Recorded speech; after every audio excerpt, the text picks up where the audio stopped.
Hey everybody, it's Party Elite. Welcome back to our Warhammer 40K Rogue Trader Let's Play, where the plot continues to thicken on Yanis. Here we thought things would be relatively simple. There is a rebellion, it needs to be crushed, and then we can resume the shipment of goods in and out of Yanis to get those provisions to the rest of our empire, to Footfall, and beyond. But things are not as simple as they first appeared. It seems as though heresy is afoot, and the governor might actually be the one responsible. So, the first order of business today is going to be to investigate the governor to see what she has to say about our recent discoveries, and then we can go ahead and seek out the leaders of these rebels to try and have a conversation with them based on what we learn from the governor. It seems as though we have to try scanning the planet once more to actually seek out these rebel headquarters, and then we can see where that leads us. But before we do that, yes, I do want to speak to the governor and see what she has to say about our, various discoveries, as I was saying earlier. So let's make our way over to her estate once more, or rather to her mansion. I suppose this whole thing is her estate, and let's just see what she has to say about, her XENOS assassin, what she has to say about these strange plants, the strange Xeno artifacts that have been found, out and about, as far as the tech priest was telling us previously. There's a lot of explaining she has to do, so I'd love to see what she has to say about all these various topics as we try and find our way to her mansion. My goodness, this estate is massive. Much easier to just pan the camera over and make our way to her front doors and then in. I mean, this could engage us in a combat situation if she's going to be blatantly aggressive about her heresy, or she might try and play it all sneaky-like, and we'll see how that plays out. I'm very curious.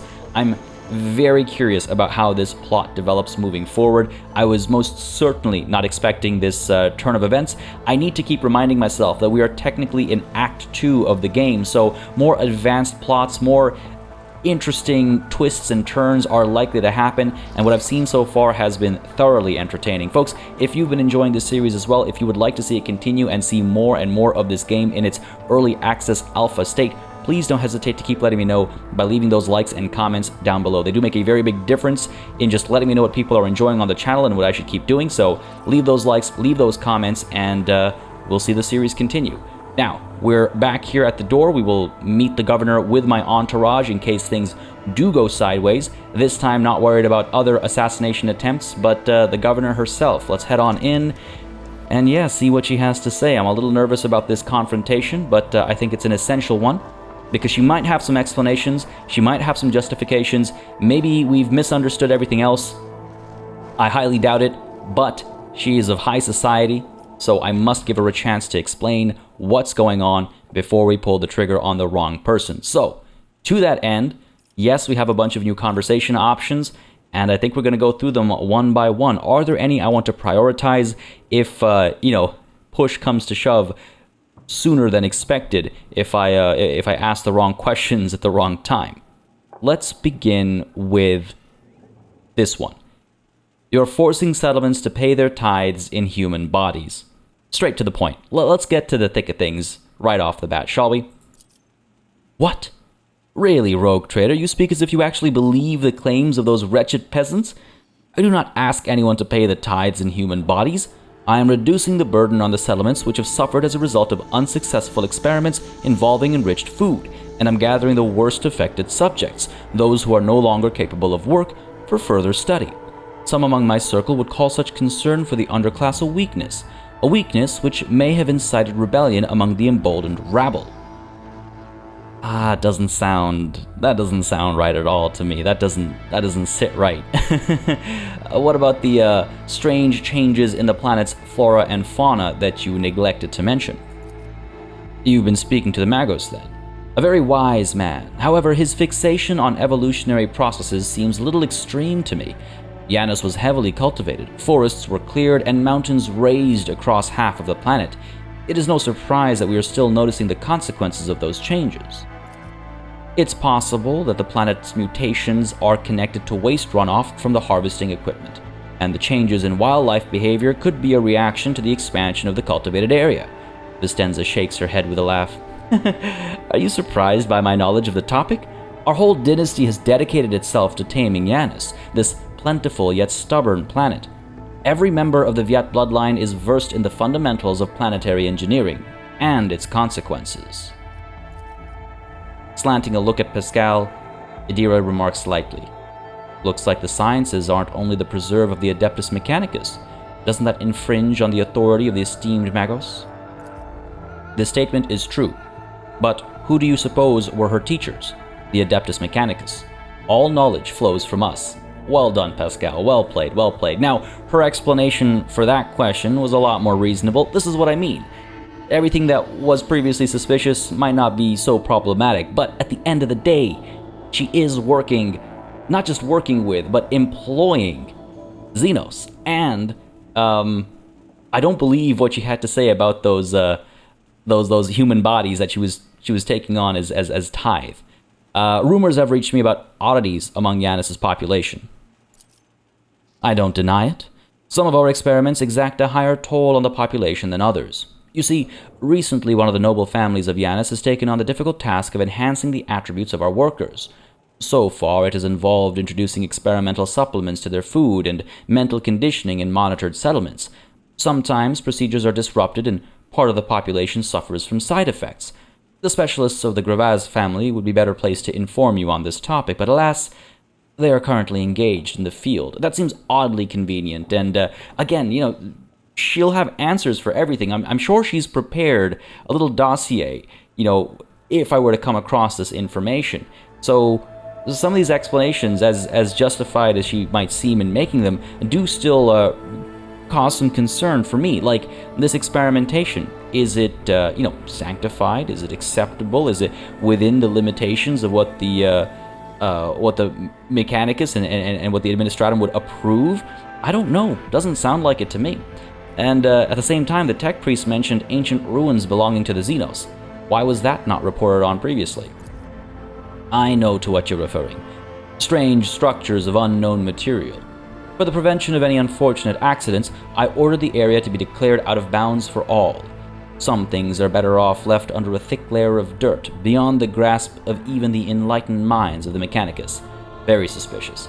That's very suspicious. I do believe that's beyond her jurisdiction. I'm not 100% sure, so anybody who's a bit more familiar with the lore and where her jurisdiction lies, feel free to inform me otherwise, but I'm pretty sure that's beyond her control, even though she's the governor of the planet. Now, overall, I'll be honest, her responses have been reasonable. They've mostly made sense, but at the end of the day, I simply do not believe that she isn't plotting something with those bodies that she's taking in as tithes. I'm a little curious about these experiments. She hasn't been entirely forthcoming. She seems to be, trying to hide behind honeyed words here and there, always kind of fluffing me up before explaining away my suspicions. And then again, I don't think I need to remind you, she's working with XENOS. So at the end of the day, it's problematic. I have to go. Thank you for your time, Vistenza. I appreciate the audience because it does provide me with some better context, I suppose. It gives me a better idea of exactly how willing she is, potentially, to lie straight to my face, right? She didn't choose to admit to anything, and that might be because there's nothing to admit to, or it might be because she's hoping that I'll pay it no mind, and I'll just do as she asks without investigating further, and she'll be able to get away with what she's up to scot-free. But that's obviously not the plan here. We are going to investigate further, and it'll just escalate her punishment if it turns out that she was lying straight to my face, as opposed to admitting it. In which case, the punishment would have been probably the exact same thing, but we would have pretended that it would have been lighter, obviously. Anyway, let's return to the Void Ship and scan the planet once more and see if we can't find these rebels. And I'm really hoping that our conversation with the governor there will provide us with a bit more insight as we seek out these rebels. I'm not exactly sure how this is going to work, if it's going to be another section of the planet we have to go running through. This is new, right? This is new. Ooh, what is this? Region Cineris Maleficum. Location Telecos Epsilon. Material Internal Procedural Report. Recorded by Vigdis Suri Atta Toloman, Vox Master Octavis. Report on the operation to ruthlessly eradicate the underground traders to the Imperium on the agri-world Yanis. By his grace, the leadership and general command of the operation were taken by rogue trader of the glorious House of von Valancius. We had succeeded an awareness check over here, so beyond the undoubted competence of the Blessed Lord Captain, there was another reason for this decision, namely, evidence of disloyalty within the estimable Governor Viat's retinue. Okay, so the successful awareness check there, is that what gave us this paragraph over here, or is that what gave us these compliments up over here? I'm not 100% sure. It doesn't really tell us what this check was for, and I do wish there was a bit more detail there. The illustration on this side, I guess, implies that it has to do with the governor, I suppose. You know what I would have liked here? Or rather, you know what I'm wondering here is, does this illustration change based on your character portrait? It seems... Actually, no, it doesn't seem all that inspired by our current character. I was going down the wrong path there. I mean, I suppose some of our like supporting actors are there, but this does not look anything like our portrait. It's got the wrong, you know, hat, outfit, everything. All right, ignore that. Not that that's a notch against the game or anything. I was just wondering out loud. But yes, I do wish it told us what this awareness check actually means. Nonetheless, give me a briefing summary. Subversive activity by the enemies of humanity was detected on the planet Yanis. Their insidious propaganda led to dissipation among the Imperium's subjects, as a result of which the peasants sympathized with the rebellious sentiments. By permitting unrest to take root in her dominion, Governor Vistenza Viat discredited herself. In light of this, the crude methods she used to repress the rebellion were called into question, as was her staff. The might and authority of the noble Lord Captain, however, were able to facilitate an end to the conflict, though this entailed the use of the rogue trader's personal resources. The future well-being of Yanis was dependent on the success of each stage of the operation. A single misstep could have undermined the security of this valuable colony and, consequently, dealt a blow to the prosperity of the trade empire of House von Valancius. Now, what I find really fascinating about this approach here is we are seeing history being written about in sort of a past tense, I guess, as we're about to undertake this this section over here, the success of each stage of the operation. We're about to participate in that operation, but we're already reading about what could have happened or would have potentially happened. It's an interesting way of phrasing it, and maybe my 2 o'clock in the morning brain is just having a harder time processing it despite being a night owl, but it's certainly interesting, and this is not the first time we've seen this style of mission progression, I suppose. I wonder if this will be how it plays out in the final build of the game as well, or if these are actually going to be missions that we kind of walk around, have conversations, etc., etc. I like this approach, but not for main missions, you know what I mean? Either way, let's go ahead and continue here. My apologies for the sidetracking. I'll try and minimize it as we move forward, but I have some opinions to share, I suppose, as far as the alpha is concerned, so I hope you don't mind. But yes, let's go ahead and begin the operation with Phase 1 of 3. Phase 1 of 3. Urban Eradication. The first step in the struggle against the insurrectionists was to drive their cells out of the capital and major cities. The Emperor-blessed Lord Captain considered several suppression strategies before choosing the best option. Thanks to data gathered by a retainer of the esteemed Governor Viat and analyzed by the Lord Captain himself, the rebels' attack plans were exposed, creating the opportunity to devise a counter-strategy. And how many of these pages are a result of what we actually did in conversation in that previous section, right? Is this a reference to the conversation we had that revealed to us an attack pattern, right? We succeeded a logic roll and we were able to figure out an attack pattern. Is that why we have this this opportunity here, this thanks to the data gathered, etc., etc.? I don't know, but I am quite curious. Nonetheless, we could seek out a briefing summary over here, or we could take some decisions right away. Always good to be briefed before making decisions, though I will say it sounds as though we are immediately crushing the rebellion, calling them insurrectionists, with little mind as to how we feel about what the governor actually did. I'm not exactly sure how I feel about that. Maybe I'm misunderstanding. Or maybe this is just the core of the unrest, which is definitely heretical. We'll find out, I suppose. Let's get a briefing summary over here. The main rebel forces were hiding in remote, uncultivated locations, but a substantial rebel network was exposed across major cities as well. Vistenza Viat's associates pressed for punitive raids, while the Lord Captain's advisors suggested rolling out a planet-wide propaganda campaign to urge citizens to expose the traitors in their ranks and report them to the authorities. The latter approach, however, would require the use of the Lord Captain's personal funds in a show of his largesse and patronage. The esteemed Heinrich van Kallox proposed the use of the spy network at his disposal to implement universal surveillance of the planet's population.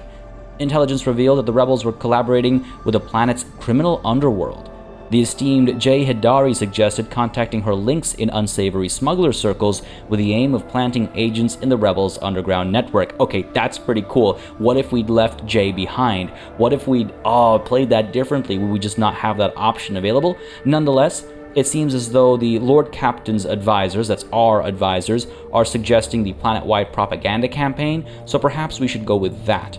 Let's take a look at what our options actually are, though, because it seems as though propaganda is one of the harder checks. Our persuasion is an 85, so that's still quite a high number. If we go with punitive raids and use coercion instead, that's a 65% chance of success, if I'm reading the tooltip correctly. Using our logic for preventive actions is a 55% chance of success.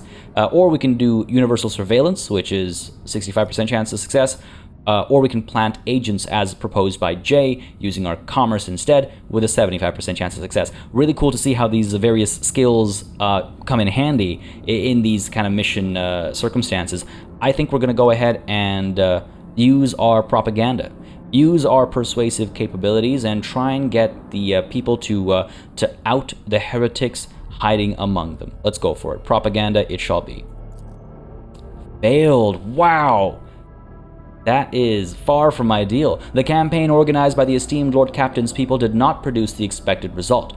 The dissolute and brutish subjects of Yanis did not respond with gratitude to the Lord Captain's Vox address, which was broadcast throughout the colony, or to the distribution of provisions and recaf. Instead of accepting the Lord Captain's gifts with thanks, the people began to mutter that the authorities were trying to buy them off with surplus rations packs. Since the rebels' ranks were swelling by the day, the ruthless decision was made to hold public executions. Many of Yanis' inhabitants were immediately put to death, while the rest were caught in the grip of such terror that a righteous hunt for traitors and heretics broke out across the planet. In addition to the many innocents unjustly killed, the core of the urban rebel underground was destroyed, forcing the insurrectionists to abandon the major cities. So this is interesting. We failed our approach, but we still got the same end result. Now, obviously, if we'd pulled things off the way we'd want to, we would have gained some experience points based on what happened with successful checks in the past, but I also assume that failing the check has resulted in maybe our empire taking a bit of a hit because Yanis has taken a bit of a hit, right? To stability or whatever it might be.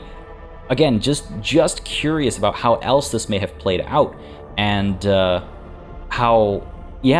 how much of a difference our decisions would or would not make. One of the things I truly hate in tabletop RPGs is railroading. And with cRPGs, railroading happens a bit more often and it's a bit more excusable because obviously there are people who have to code the game to prepare for player decisions, successes, failures, how they go about approaching things, etc., etc. So it's a bit more acceptable when cRPGs kind of lead you down a path, right? It's different from tabletop. However, this is certainly an opportunity where our decisions could have more of an impact while still taking us down the plot thread. At least I feel so. Then again, I'm not a game dev, so I don't know how much more work might have been added, making this a bit more open-ended. And at the same time, I don't know if this is narrow or open, right? I'm making it's all conjecture based on one playthrough, one run, but I'm just making notes of things that come to mind, especially in these sections, which are so kind of choose your own adventure notebook-esque, right? Either way, operation continues to phase 2 of 3. I said I would reduce my sidebarring. I promise to do that moving forward. My apologies. Nonetheless, over to jungle operations. The rebels' main forces were scattered throughout the planet's wild jungle areas. The Lord Captain was offered several strategies for dealing with them. It seems as though we succeeded a Medicate check, which I think allows us this following section here and gives us 9 XP. So, in choosing a strategy, Lord Captain had to consider the loyalty of the world's population, which the work of the ship's medics had called into question. Their reports indicated widespread genetic anomalies in the colony's inhabitants, for which there was no logical explanation. The Lord Captain's seizure of the rebels' communication systems gave his loyal servants a significant advantage. So, again, some suspicious, modifications, mutations, I suppose you could say, are calling into question how loyal these people might be? Interesting. I suppose they see themselves painted as the enemy all the time because of Imperial propaganda, and so they like, why should they be loyal to a machine that hates them? Either way, let's get our briefing summary first. The main rebel forces were hiding in the jungles that blanketed Yanis. These sparsely populated regions were home to the colony's key agricultural facilities, which the fighters used as cover for their actions, allowing them to carry out incursions. Governor Viat's soldiers lacked the training and skills to operate in such conditions.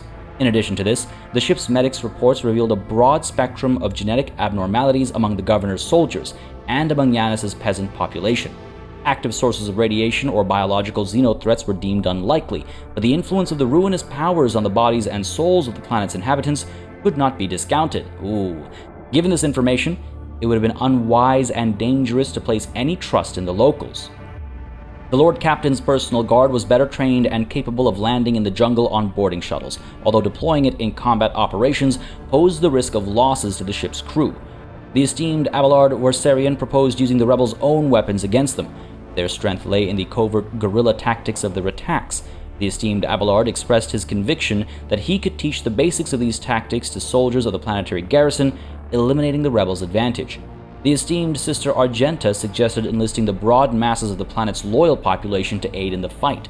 Spurred on by righteous anger, militia could carry out sweeps of the jungles on a scale that would be impossible for the more limited armed forces. So Argenta still has some faith in the locals, whereas Abelard wants to use the locals as well. Interesting that they both are willing to use the planetary garrison or a local militia as opposed to the ship's own resources. I mean, the medics have called into question the loyalty of people on the planet, right? That was as a result of a successful Medicaid check. So why should we ignore that report?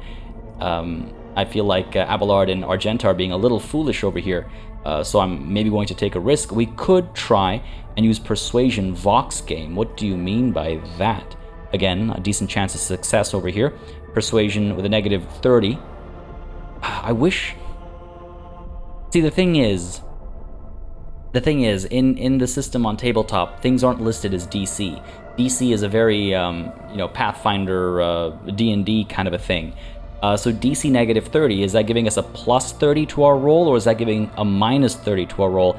In the past, the number is how your roll was modified. So a DC of 10 was actually giving us a plus 10, if memory serves me correctly. If I right-click to expand, I don't get any more information, and having chance be at 100% over here is obviously not helpful. Alright, deployment of the Lord Captain's personal guard on landing shuttles. Again, is that an 85% chance of success, or is that a 105% chance of success? You know what I mean? We could use Lore XENOS for guerrilla attacks. I don't think I want to dabble in that, and also our skill there is quite low. Or we could again try to use Persuasion for large-scale militia attacks. I think we should try the deployment of the Lord Captain's personal guard on landing shuttles. Just sticking to my own ideas here by and large, I think. But I don't think I trust the locals, and this will put Pascal to the test over here. Let's go ahead and make this roll, and we'll check a few things, I suppose. Let's go ahead and do tech use at minus 20, which will fail as well. And it looks like our total skill was 65. So, okay, the minus 20 is in fact a minus 20 because of the difficulty class. So, cool. I've learned that now. Again, it wasn't called that, as far as memory serves, it wasn't called that with a tabletop rule set, so I was just uncertain. But hey, you live and you learn. We failed. The boarding parties from the Blessed Lord Captain's crew descended upon the heads of the rebels in their landing shuttles. Unfortunately, some pilots were less skilled than others, and some of the boarding parties landed in the wrong place or arrived late on the planet's surface. The exercise, which had been planned as a swift and decisive strike against isolated groups of rebels, turned into a deadly trap for the esteemed Lord Captain's soldiers. Caught in pockets of fire, they assumed a circular defensive formation and sustained heavy losses. At least they set up the safety circle. To ensure that the defeat in the jungle did not descend into a military catastrophe, the ever-wise Lord Captain gave the timely order for the targeted orbital bombardment of the planet. The merciless strike vaporized the rebel clusters, forcing them to retreat to island regions of no economic value. Alas, the colony's agricultural infrastructure and facilities also fell victim to the bombing. During the operations on the planet, the suspicions of the Blessed Lord Captain and his companions were confirmed. The rebels were being manipulated by even more terrible enemies of humanity. Creatures identified as filthy XENOS, Eldari to be precise, were seen fighting alongside the peasants. Vistenza Viat's so-called aide, who had claimed to be a mutant, was not the only one of her kind on Yanis. Scouts confirmed the presence of other members of this race on the agri-world, so no surprise there, I suppose. But hold on a second, we seriously just orbital bombarded this planet? Not just anywhere on this planet, but some of the crucial infrastructure? Man, this operation is really going poorly, isn't it? We failed 2 checks out of 2 as we head into the 3rd phase, so this is really suboptimal. And it's cool to see the, here it's pretty clear-cut just how bad this failure actually was, and I'm really curious to see how that impacts our empire, because it reads as though it'll be pretty bad. Over to phase 3 of 3, destroying the training camps. Again, it's interesting. We're still progressing. We haven't failed completely necessarily, which is interesting to see. Again, it's a way to progress us through the plot and take us through what needs to happen, but each failure is ramping up the consequences. So, I do quite like that. Nonetheless, destroying the training camps. After retreating, the rebels took up the defense of their training camps, which were hidden deep in the forests of the archipelago. The Blessed Lord Captain reviewed several approaches for rooting out these nests of sedition and chose the most promising one. I don't know, did he? He seems to be really bad at this despite being a strategist. Where's our briefing? The rebels' training camps were located in the densely forested but insignificant island regions. Moreover, scouting reports indicated that the instigators of the uprising were also hiding there. XENOS, the enemies of humanity. Governor Viet suggested burning the worthless forest to the ground so the rebels could no longer hide. However, there were serious doubts about the competence of the officers she selected for the task. Locating the camps using the Blessed Lord Captain's ship's technical equipment was a real challenge, possible only for a highly sensitive and powerful augur. The esteemed Magos Hanuman pointed out that a large number of sacred mechanisms for monitoring seismic activity were present on the islands. He proposed that Adeptus Mechanicus, who served such machines, could contribute to intelligence gathering. The esteemed Dira Tlas put forth a suggestion of using psychodivination to try to discover the traitors' camp. So everyone's got their opinions here. We'll have to weigh all of our options. And again, it's just interesting to me to see just how closely we're working with the governor, even though this, these briefings have themselves admitted that the governor's aide was also XENOS. So kind of curious how that's going to play out. But nonetheless, let's go ahead and make our call over here. We could try and destroy the forest, which will be extremely difficult. That plus 45 will be reduced to 15. A 15% chance of success is nowhere near good enough. Awareness, ship's augur sweeps will be 40% chance of success. Adeptus Mechanicus sweep will be a 75% chance of success, and sanctioned psychodivination would be a 50% chance of success. So, Pascal, you have the floor. Let's use the Adeptus Mechanicus to try and find these rebel scum. Nice. It's nice to have a success. So there you go. Total skill was 75, and we rolled a 43. Actually pulled it off. The wise ones of the Adeptus Mechanicus appealed to the sacred machines of geological monitoring with prayerful inquiries. After analyzing the blessed rhythms of seismic activity, they gave the Lord Captain a report with the supposed coordinates of the rebels' camps. The rebels were locked inside their lairs, preparing to take one last desperate stand. Gained some experience there as well, again, succeeding the check, and things didn't go completely sideways. What is the outcome of this mostly horrendously executed operation? Conclusion. As a result of the actions of the forces loyal to the Imperium, the rebels were driven into isolated regions where their camps were then discovered and blockaded. The harsh reprisals carried out by the Lord Captain's servants in the struggle against the rebel underground considerably reduced the population of Yanis and diminished its value as a colony. The operation to combat the XENOS incited traitors to humanity was a success. The wisdom and will of our illustrious Lord Captain made possible the ultimate eradication of that ungodly movement, and that process was personally overseen by the rogue traitor, the sovereign of Yanis, and agent of his will. Gained 175 experience, which is no joke, but yeah, this operation did not go smoothly at all. The harsh reprisals resulted in a considerable reduction in the population of Yanis and diminished its value as a colony. Great to see some actual consequences from those failures, but let's see how they translate mechanically speaking. Not that we'll be able to tell, because who knew what Yanis was actually producing beforehand? The only way to actually tell would be to play through this again and hope for successes across the board and see the difference in results, which is something I might actually want to do just to see how much of a difference this made. But my goodness, that was not well played. That did not work out very nicely. Succeeded just one of those checks. Yikes. Big yikes. Nonetheless, 2 days have passed for that operation to be completed. We have tracked down the rebel leaders, it seems, and it looks as though we might be able to approach them as opposed to return to the estate, where, this is the new one, right? It actually doesn't tell me which one's which. I assume this is the new one because I believe our old one was up over here. So let's head on down, and you know what? I'm kind of tempted, actually, to take our inquisitorial representative with us here. If the XENOS are involved, then it might make sense to have a representative of the Inquisition down over here. You know what? No, let's stick to our original party. As I've said a couple of times through this playthrough, I'd like to leave some questions to be answered for the final build of the game when we play through it in its actual final form, and I think it'd be nice to see what kind of a difference it makes to have an Inquisitor with us as we go to investigate the, Xenos-infested rebellion and see kind of how that plays out. So for the time being, we'll stick with our familiar squad, also because it helps, because we won't have to spend time upgrading this character and familiarizing ourselves with all of his abilities and stuff like that. So for the time being, let's stick with our usual party and dive on in and see exactly what things hold over here. Little uncertain about the governor still, little uncertain as to how we'll be dealing with her and her transgressions, but for the time being, I suppose we deal with the rebels. Oh no, this is actually, wait, hang on a second. This is just her estate. Well, hey, you know, if we're here, I had a feeling, for some reason, I felt like the map had rotated, and we were looking at the wrong thing. But I decided to kind of shut that voice in the back of my head down, and turns out I should have gone with my gut. But nonetheless, since we're here now, why don't we go ahead and have a conversation with the governor, and then we can investigate the conversation with the rebel leaders. Sure, that's fine by me. I'm just a little taken aback by where we've ended up.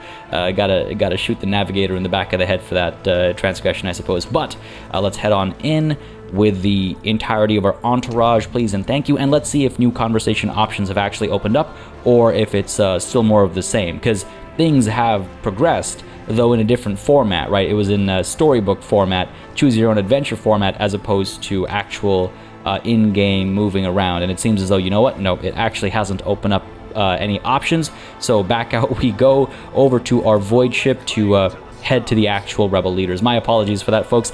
I wish the tooltip there said something.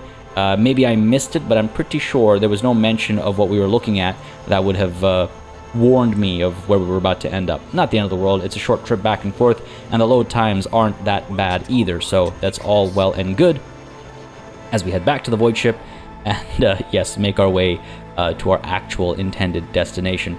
That one's entirely on me. My bad. But yes, I guess we're headed here instead. And I suppose that icon should have told me that it's the capital, but how am I to know, really? How am I to know? Nonetheless, up over here is where we're headed, so let's make our way over with that same familiar party, and hopefully this is in fact the right place, the right destination.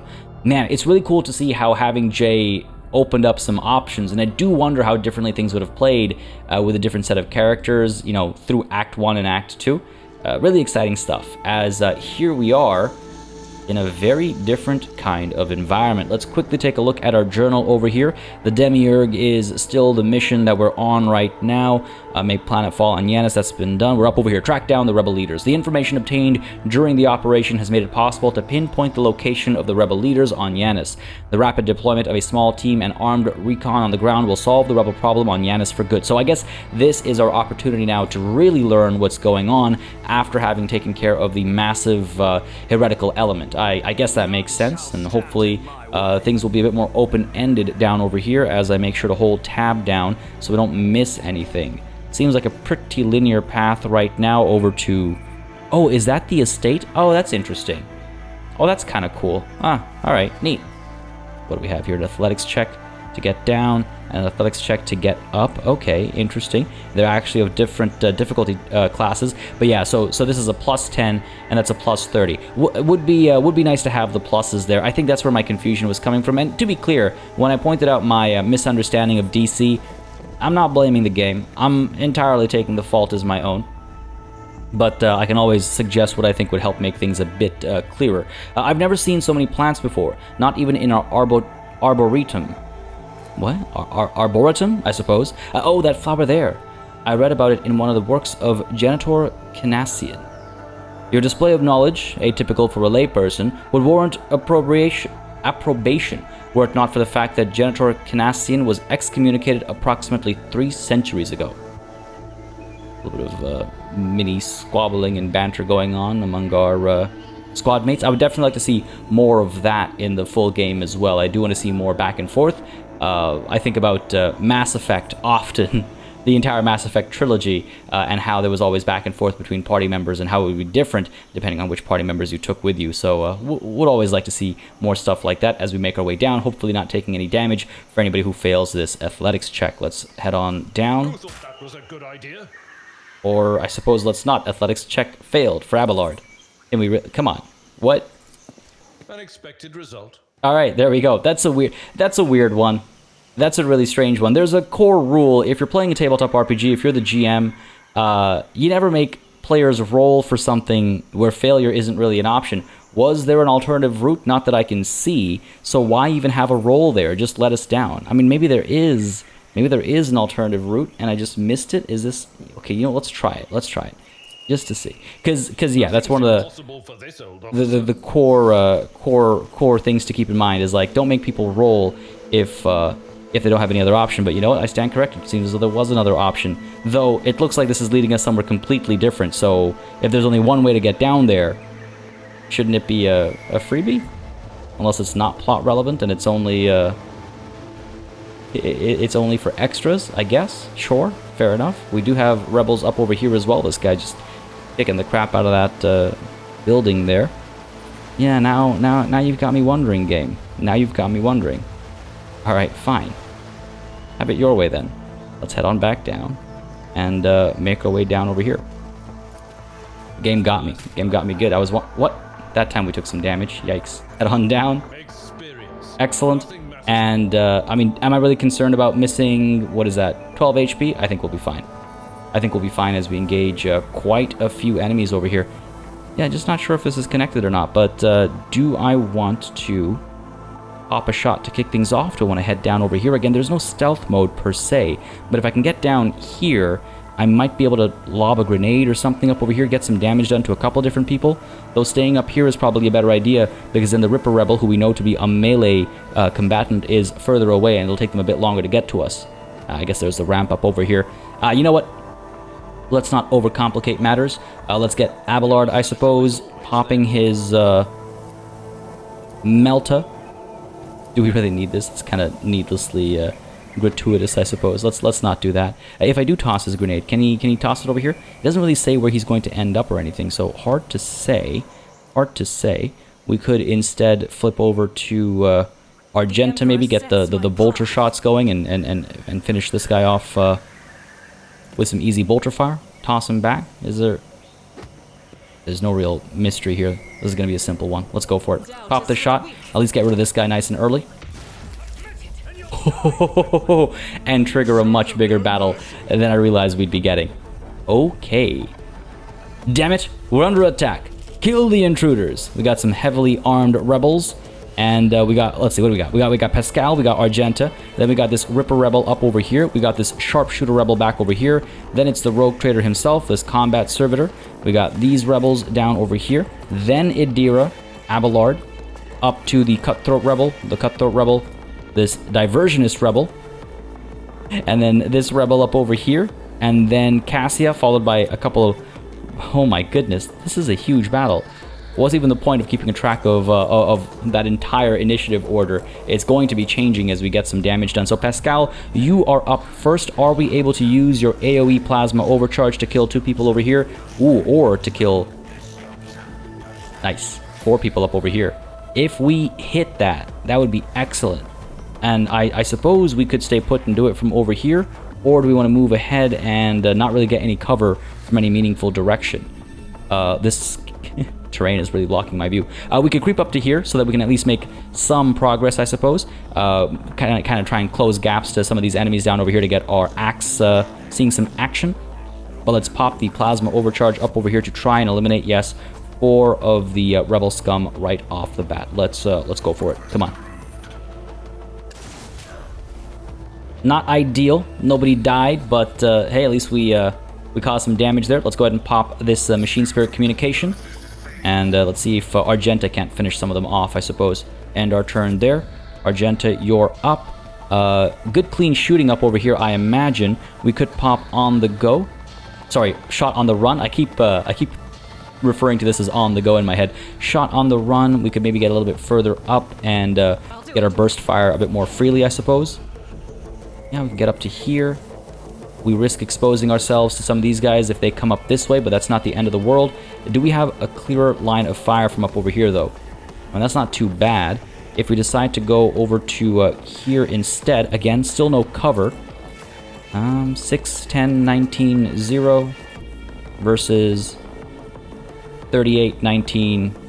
Okay, so not perfect. What if I use this? I mean, this only protects allied... yeah, this only protects allies in the area, which, well, there aren't any right now. Other option is to fire down this way. No value to that, I don't think. Yeah, sure, let's go ahead and stay focused over here after running up over here. I think that works out well enough. A couple of 0%, but I don't think that's an accurate reporting of what's actually going to happen. So, yeah, fire away. Let's go for it. Come on. Nice. Oh, come on. That's it. At least we got a little bit done. And we have another burst fire we can pull off here as well. Hopefully get some better results on this one. 17, 17, 16, or 68, 0, 0. I prefer the 2 17s and a 16. Let's go for it. Let's hope for the best. Come on, baby. Come on. Come on. I'll take it. 2 sets of attacks, 2 kills. Fine. Fair enough. That's okay by me. Let's go ahead and end our turn there and see all these Ripper Rebels move into attack. And not just the Ripper Rebels. All these Rebels move into attack, get some shots in as well. Actually cause some damage before the Rogue Trader is able to now move up and do what? Again, we can use Bring It Down on Argenta to burst fire down over here, try and finish both of these guys off. We also have access, of course, to the Plasma Overcharge, with which we could eliminate both of these guys if we get a little bit closer, right? If we get up to here, Plasma Overcharge, we'll be able to hit both of these guys, and we will also be able to use Bring It Down on Argenta to pop shots down over here and hopefully get rid of both of these guys, ideally. Alternatively, I could take a look at using Kill Zone Stratagem to increase the chance to hit some of these targets alongside our Grand Strategist ability over here, but then we'll only be able to do either Bring It Down or our Plasma Overcharge attack. Who goes next? After us, it's the Combat Servitor, 2 Rebels, Idira, then Abelard. See, if Cassia was happening sooner, I might have approached things a little differently. Because she's got Bring It Down as well, now providing 2 action points as well. So that's kind of unfortunate. And does it make sense to use something like this where enemies are almost already taken care of? I don't think so. I don't think so. How big is the area again? Not huge. We can't get all 3 of these guys. We can get all 3 of them, I suppose. Even though that guy looks like he's outside of the actual grid. You know what? Not worth it, I'm going to say. Not worth it. Let's go ahead and move on up. Use Bring It Down on Argenta. And hope for the best over here as she goes in with another burst fire. Targeting these guys. 68 and 0. Come on. 16 and 17. Sure, I'll... you know what? Actually, hang on a second. What about our Flamer? What if we use our Spray Flamer Shot? Ah, just out of reach, eh? Just out of reach. I suppose I could shot on the run. That'll cost me 1 AP. We'd be able to move forward a little bit. You know what? Sure. Worth a shot. Let's go for it. Worth a literal shot. Allow us to move up to here. Get half cover. And the Flamer. Oh, we're still out of reach. Are you for real? Can we hit anything? Can we hit up over here? We can. Ooh, you know what? Might not be a terrible idea. Get both of those guys burning. Can I hit all 3 of you? I can't. What if I move like so? And then fire over this way? Still can't hit all 3 of them. That's okay, though. At least we've got the half cover and a little bit of damage, spreading the love a little bit, getting these guys burning, hopefully, and eating damage per turn. Yeah, sure. Why not? Let's go for it. Fire away. Literally. Good stuff. These guys are burning as well, so at least one of those guys is going to die. The other one's going to take a fair bit of damage and be close enough to death. We'll end our turn over here. No use for a second wind or anything like that. Sure, sounds good. Back to our rogue trader, who is able to use that plasma overcharge to eliminate these two, or perhaps these two instead. They move sooner, so this will make it easier for Adira and Abelard to make some decisions. So yeah, sure, let's go ahead and pop shots down over here. Get these guys done. Oh, come on. One of them's going to live. Just my luck. Nonetheless, Righteous Fury on one of them completely crushed him. End our turn there. In comes the Combat Servitor, if we can actually see him. Thank you, camera. Up you go. Gonna do nothing. Buddy over here is going to hide. Interesting. And pop a shot at, I think, Argenta. But they missed. Okay, cool. Adira is up next. Do we have some potential targets for our Lightning? Maybe. I don't think anyone's actually close enough. If we move up to here, I don't think we're going to have line of sight on these guys. We can't reach them either, so that's unfortunate. We aren't able to move that far either, so that's not going to happen. Grenade can't be thrown that far. I wish I could zoom out a bit more. This is a little cramped for me. Lightning can't reach there. If I move down to here, Lightning will still not be able to reach there. Can't see up over there either, so that's unfortunate. What about if we get up to here? Lightning? Nah, nothing. Alright, fair enough, fair enough. Not the end of the world. We can just pop a regular shot, I suppose. Or we could... Yeah, I suppose we could just pop a regular shot. Try and eliminate who?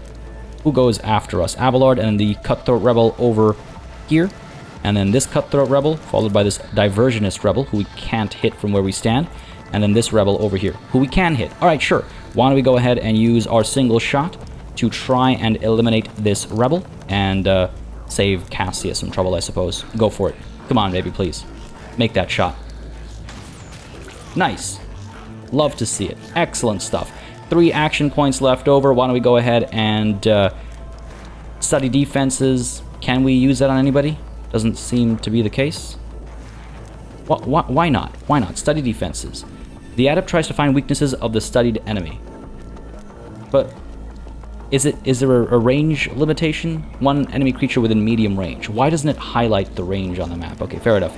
That's not the end of the world. Let's go ahead and use Extermination Mark on... Ooh. Maybe this heavily armed rebel. Just to make them a bit easier for Adira to eliminate when her turn comes up next, if that guy's still standing and working. Target the weakness, if that actually helps without any studied defenses, and end the turn there. And Abelard is going to do what? He's actually able to get all the way up to here, eh? Wow, dude's fast. All right, and he's got his Melta Scorching, which can hit everybody down over here. That's beautiful to see, and might be the right move as well. We could potentially hit these 3 guys, but what a waste of burning, right? What a waste of burning. Let's go up over here. Hit these 3. Try and kill 2 of them, cause a fair bit of damage to the heavily armed rebel as well, and then Adira can come around and try and finish him off when her turn comes around, maybe. But yeah, let's go for it. Love it, love it. Abelard is dope. Up he goes, and Righteous Fury was amazing there, but I would have much preferred it up over here instead. Nonetheless, we got some work done. Let's go ahead and pop Endure, please. And I don't think Taunting Scream is going to get us anything. Indeed, it is not. So I suppose we leave with the Forceful Strike. Might as well. Not that we're necessarily going to use it, but we may as well. Let's get the log out of there, and let's end our turn there and see what the rebels do. These guys make their way up. They're too far away to actually engage. They're both melee rebels. They're not able to do anything. And this Diversionist, I don't know what you're armed with, but it doesn't seem like anything of value, as Cassia over here can do what? Dang. Can't use Bring It Down on either of these, eh? That's unfortunate. Lidless Stare is not going to have the range to do anything either. And our auto gun, as cool as it is, or sorry, our hotshot las gun, as cool as it is, as hot as it is, can't really do anything with its burst fire either. Like, what's it going to hit? Just this one guy with a bunch of shots? I mean, sure. Not really worth anything, unfortunately. I could get her posted up here so that when these guys come up, maybe she'll be able to burst fire down there, and that would be pretty cool. But for the time being, let's perhaps just get... Oh, you know what? Why don't we go ahead and... Why don't we go ahead and get Adira? Getting another shot, I was thinking. Because maybe she'll be able to eliminate this guy, right? And then Cassia can follow up with a couple of shots as well. That might not be a terrible idea. Overwhelming stratagem. All allies within the defined area receive +2 to rate of fire of all their weapons for 1 turn. The only unfortunate thing is we end up down over here, so we're not able to, you know, kind of cover this area. Not the end of the world. I just wonder if we can't... sure, let's do this. Let's go ahead and pop, bring it down onto Idira after moving down there. And Idira, let's go ahead and pop a regular single shot up over here. Again, Cassia's Bring It Down gives 2 action points now as well. So that's cool. And hopefully this guy is in fact marked. Does this... It activates next turn. Does that mean now or does it mean after this round is over? You know what? It occurs to me that it probably means after this round is over. Nonetheless, it doesn't hurt to get some damage out over here, I suppose. He goes top of the next turn, so might be a good idea to take care of him before he's able to cause any damage. Because that weapon's very scary looking. So yeah, pop that shot and get the job done over here. Give me some righteous... Wow. Not what I would have expected. Not what I would have expected at all. Can I pop a second extermination mark on somebody else, I suppose? I guess. Why not? Not that it has any real value. Let's end our turn there. And over to Cassia. We'll hopefully be able to... Oh, are you for real right now? Can't do anything there. Are we able to move a little bit further to the side? That's not going to help.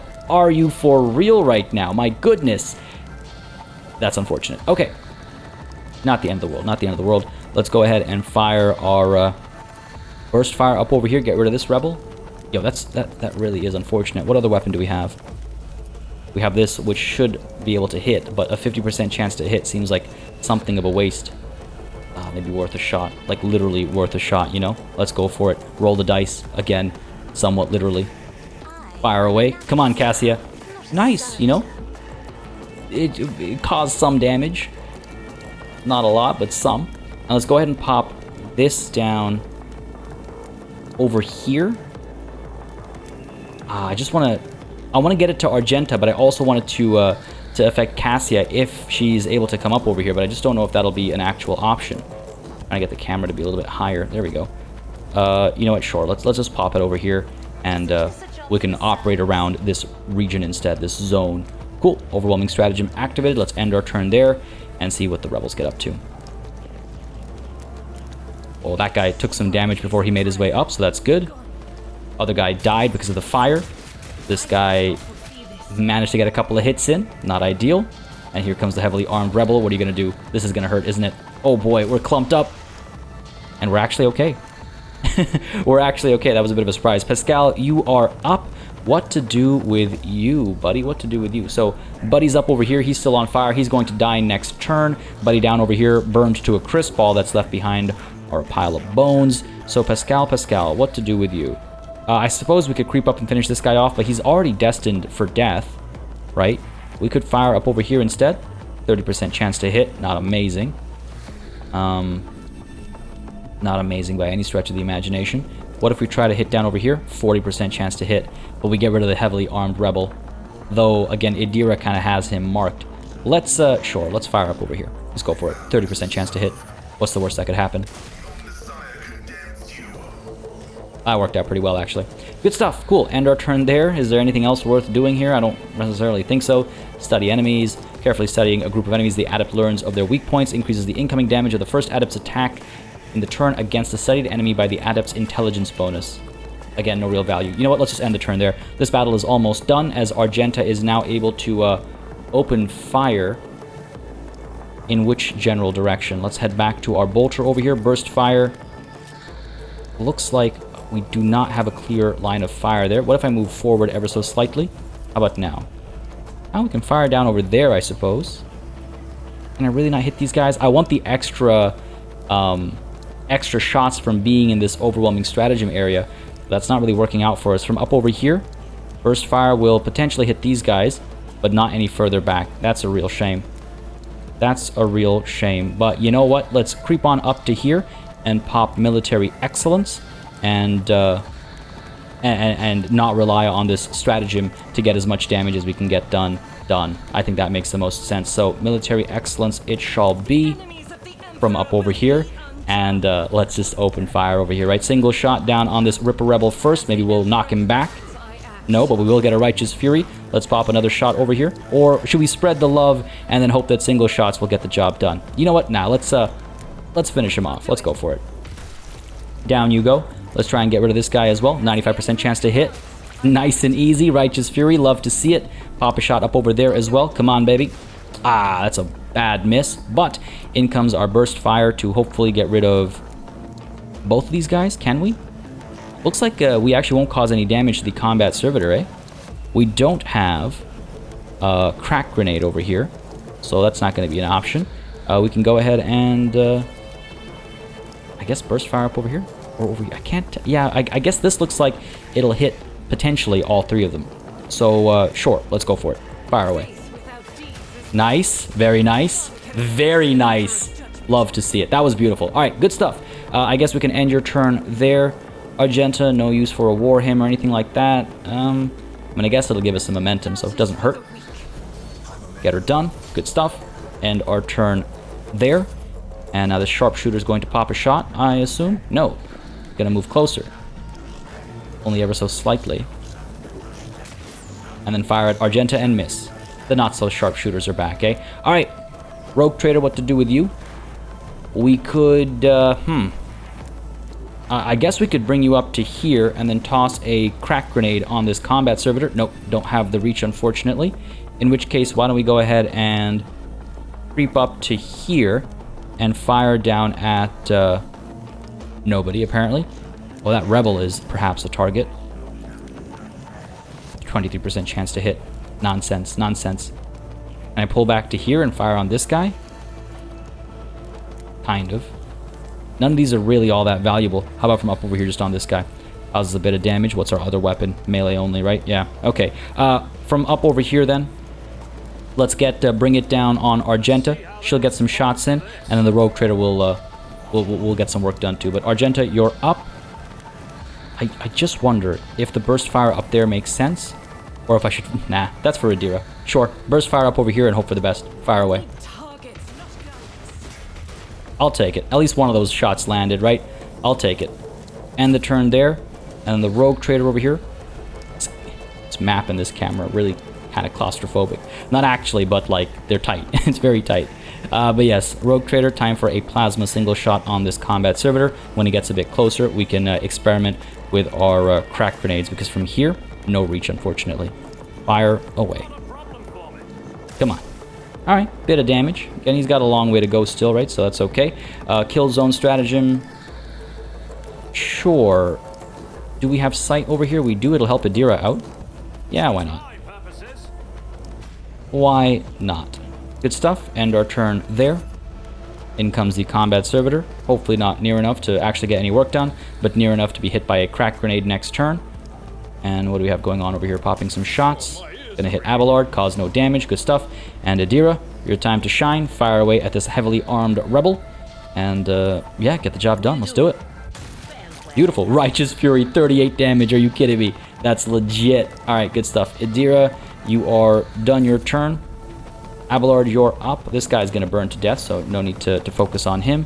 We do not have a crack grenade here, but we've got a literal melta-gun, so we'd be fools, I think, not to use that against the combat servitor. Fire away. Let's go. Come on. Wow, Righteous Fury, 27 damage. Again, Melta weapons are typically used against armored equipment and, you know, heretics as well. But armored equipment and combat servitors are exactly that. Let's go ahead and pop Endure. And, sure, let's pop Forceful Strike as well, because what else are we doing with our remnant action points? Didn't actually use this stratagem at all, but look, it's fine. We're still winning this battle. As this diversionist rebel is making their way up. What do you actually do? I don't think we'll be able to find out, because I think I'm about to kill you. Adira might be the one to actually pull the trigger. If I switch to my las gun over here, can I burst fire down here? I can. 2 action points, so we'll have those left over even after we get Adira to bring it down. So Adira moves first. We'll see what's left over. Fire away down over here. 90% chance to hit. Really, that's it. Go for it. And we're gonna miss. Wow, okay. Funny stuff. Really funny stuff. End the turn there. And, yeah, I guess Cassia. Burst fire down over here. We're not gonna be able to hit this guy, but, rule of cool. It's kind of fun. Right? Yeah, fire away. Come on. Everything missed, but hey, that looked kind of dope. Alright, end our turn there. That's Buddy up over here dying. Oh, what's this now? Oh, no. Oh, things have just escalated. Eldari Guardian, 2 of them. One with 19 HP, one with 32 HP. We also have this sharpshooter up over here, and what else is left? A couple of rebels over here. Okay, Pascal, you are up. Let's go ahead and get you where? Like, up to... He's got to, like, rush up, eh? He can't really hit anything from where he's standing. Can I? I can, I guess. What if I get up to here? Do I have an angle? I do. Okay, cool. Let's go for that then. Try and eliminate these 2 at least. Or at least cause some damage. I'll take it. Good Righteous Fury. And let's end our turn there, I think. No, let's get the extermination mark onto you, because that's going to be a threat. And Idira might want to do the same thing with the other Eldari Guardian up over here. Though they've got a chain sword, I meant to say. So they'll probably have to move into melee, though I don't trust them to use regular mobility in order to do that. Alright, Pascal's turn is done. You are up, Argenta. I suppose we could pull back to here and focus our attention on these Guardians, maybe. 37% chance to hit, 2% up over there. Alright, let's go ahead and use Shot on the Run. Pull back to here, because I trust Abelard will be able to take care of this combat servitor, so I'm not too concerned about that. Let's get the Burst Fire up over here, maybe. 14%, 1%. And this person down over here, 48% chance to hit. If I go with a regular shot, let's try and eliminate this Diversionist Rebel first, I suppose. Go for it. Come on. Nice and easy. Good stuff. And then with our next shot, let's go ahead and fire away at this Eldari Guardian. We also have, again, this Sharpshooter. 6% chance to hit, though. That's not all that great. So up here against this Guardian instead. They're also equipped with ranged equipment. Would have been nice to get rid of them, but luck is not with us, it seems. End our turn there. In comes the Sharpshooter, firing away at Pascal, it seems. And no, Abelard actually had missed. Again, the camera here isn't doing us any favors. It's kind of super janky, actually. Not a big fan. Let's move the Rogue Trader up to here and bring it down on Argenta. And let's see if Argenta can't get a clean shot this time on the Eldari Guardian. Again, we could burst fire instead. Get a couple of rounds in there. Why not? Go for it. Come on, give me something. Nice. Nice! Oh, that was dope. And that's why we burst fire, folks. Because multiple shots with a lower chance of success tends to work out better than a single shot with a mediocre chance of success. Nonetheless, end our turn there. Back to the Rogue Trader, who is now able to do, what, absolutely nothing. I don't think he has range up over here. Ooh, might be able to. Can't hit you regularly, but for some reason that's... Oh, it's going to just land down over here. That's why. That's why it's not warning me that I can't actually get the hit off. Fair enough. Can I fire up over here? I can indeed. Maybe the Rogue Trader will get the job done instead. Go for it. 0 damage. Amazing. End the turn there. Combat Servitor is going to roll on up. Abelard's going to get the job done, though, so I'm not too concerned here. Yeah, good stuff. Idira, you're up. Let's go for it. Pop a shot. 5% chance of success. Not ideal. I wonder if we can't get a little bit closer and then pop a shot with a similar chance to hit, but at least get a little bit closer, right? I could try and use a precise shot over here for an 8% chance to hit. And I could have potentially stacked some stratagem to make the hit a lot easier, but hey, it is what it is. Let's pop this shot and get an extermination mark on them. We're going to hit the cover there. That's fine. Not surprised. Extermination mark on you. And it'll take some time to get rid of them, I think. But Idira's turn is done. Abelard is up next, and he's going to finish this servitor off. Unfortunately, kind of a waste of the amount of damage he can put out, but it is what it is. Where do I need to move you to actually get this hit? Don't be... There we go. All right, cool. Pop that. Are you for real? No line of sight. Do I have to pull back a bit further? And then fire. Just trying to figure out where I can hit. Because it looks like this area is highlighted, but it's not.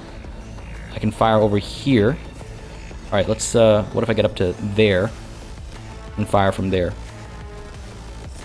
Nope, not able to hit, it seems. Are you for real, game? Are you for real right now? Don't have line of sight. What a joke. What else are we packing? We got our auto pistol here. Like that's gonna do anything. Still don't have a line of sight. I can't charge down over here. I guess I'm going to have to like walk over. Well, that's silly. That's silly. What's the reach on this? Can't reach up there, obviously. Alright, fine, fair enough. Move you up to here. And toss a grenade. No line of sight, it says. Alright, fine, just move up to here. That's kinda silly. I understand not having line of sight, but I wish the highlighted grids would communicate a bit more clearly. Like, see, it tells me that we're able to hit here, but why even highlight that if there's no line of sight? Why bait me like that? Because I made some earlier decisions based on how the grids were highlighted, but hey, it is what it is, not the end of the world. Let's go ahead and pop Endure. Let's go ahead and pop Forceful Strike.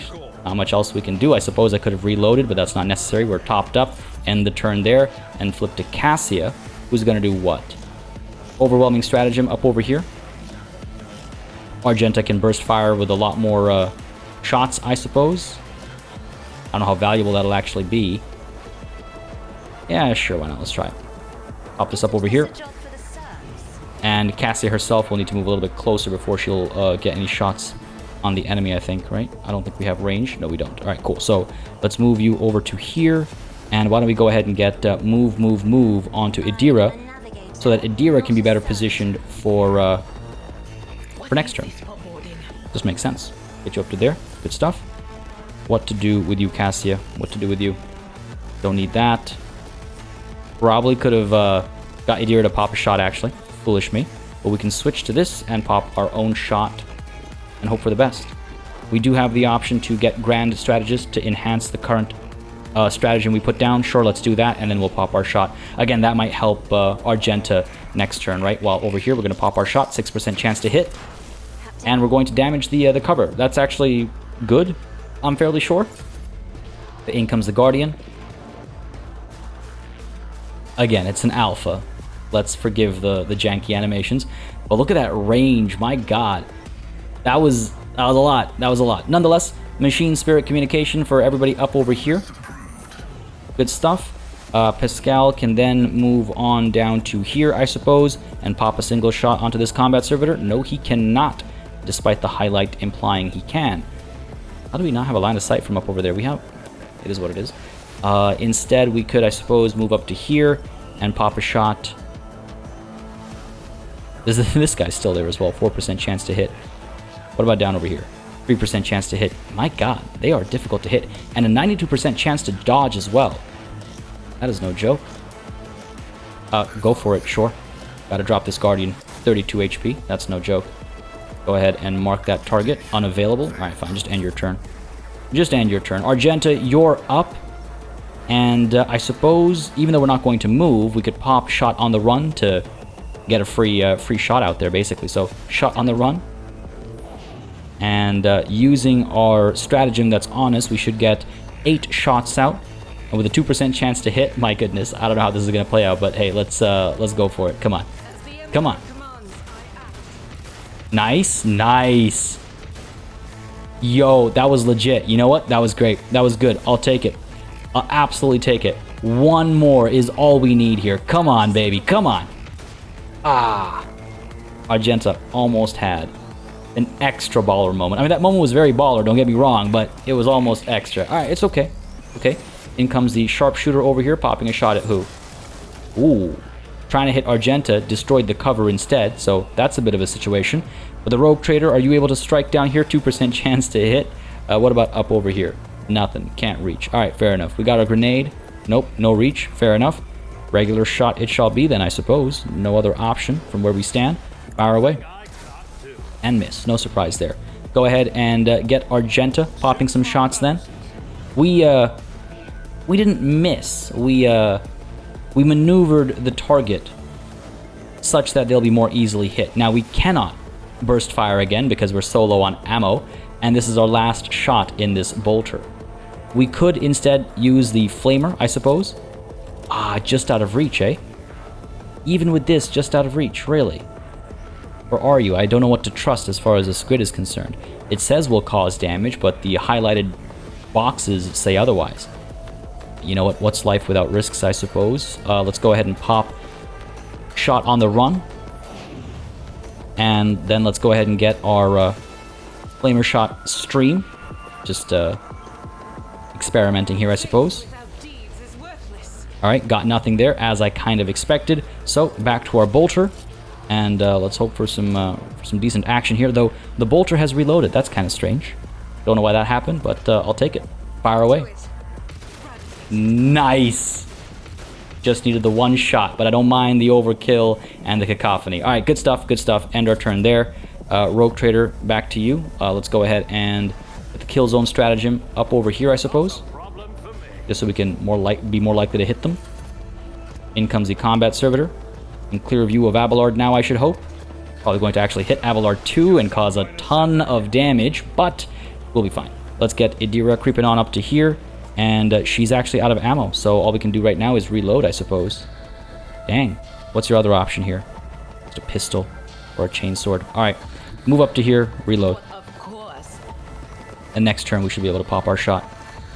End our turn there. Abelard, finish the job, please. It will be done. Thank you very much. There's our vengeance, sweet, sweet vengeance. Let's pop Endure once more. And sure, forceful strike.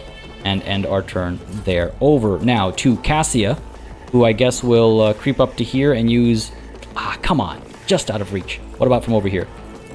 Let's go for it. Idira, pull the trigger and get that sharpshooter taken care of. Precise shot. 10% chance to hit. It's not amazing, but I'll take it. Nice. Alright, decent bit of damage too.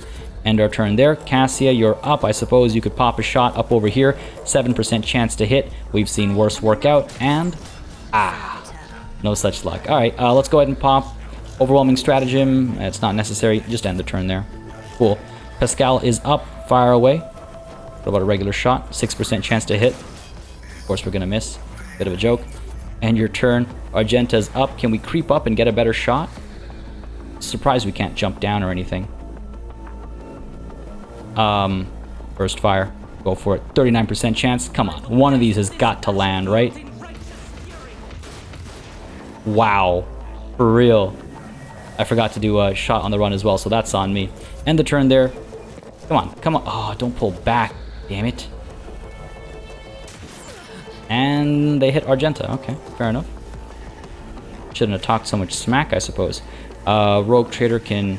That's funny, they were able to shoot and reload. How many action points do they have? Alright, let's get the job done here. Come on. Come on. There we go. That's what I'm talking about. Combat done. Combat done. Everyone has been healed up, and everyone has leveled up as well. So this is an interesting situation. There's a lot of loot to be picked up, but I wonder if we were supposed to go down here or if we were supposed to go up there. Again, because of the conversation I was having... Well, the monologue I was having about the skill check to actually climb down here. Hopefully some of this loot is extra special because we were able to succeed those relatively easy checks. Hopefully there is something to be gleaned from this region, after which we perhaps end up back over here where there is a separate contingent of rebels to deal with. But folks, all that and more is going to have to wait until next time. This session has already gone on for a little bit longer than my usual target.